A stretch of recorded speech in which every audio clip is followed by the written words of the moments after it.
Ek wonder baie keer so by myself, hoe sal iemand lyk wat waarlik gelukkig is? Jy weet, dit laat dink my aan 'n verhaal wat ek gehoor het van 'n koning, wat op 'n stadium iemand gekry het om 'n skildery te kom teken en te verf vir hom. Maar hierdie skildery moet 'n gesig hê van iemand wat baie, baie gelukkig is. Want hierdie gesig moet hierdie koning voortdurend, maand na maand, jaar na jaar bemoedig.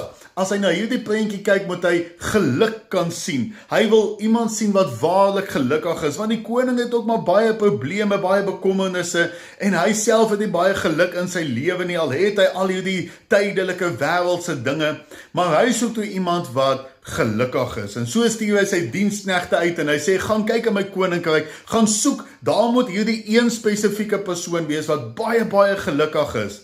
En al hierdie diensknegte loop rond en al die mense praat van een man. Een man, en al hierdie diensknegte kom daar by mekaar en raai wie is hierdie een man? 'n bedelaar, kan jy jouself indink, 'n bedelaar.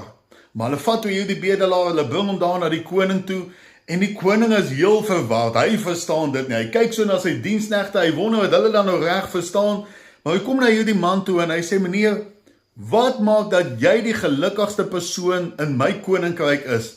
Het jy dalk geld wat weggeberg is en nou bedel jy maar net vir die lekkerte, of hoe staan die sake? En hierdie bedelaar staan op met die ou verslonste klere daar wat hy aan het, en hy sê, nee koning, ek het niks in hierdie lewe nie, my familielede het almal al gesterf, ek het niemand eers meer oor nie, ek is vinger alleen. Dit wat jy sien wat ek het, is hierdie ou klere wat aan my lyf is, ek het niks anders dan nie, ek het nie eens 'n sent op my naam nie.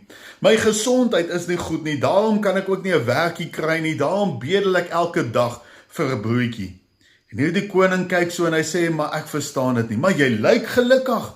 Jy staan hier die hele tyd met 'n glimlag op jou gesig, ten spyte van dat jy niks het nie, jy het nie eens 'n dak oor jou kop nie. Wat maak dan dat jy gelukkig is?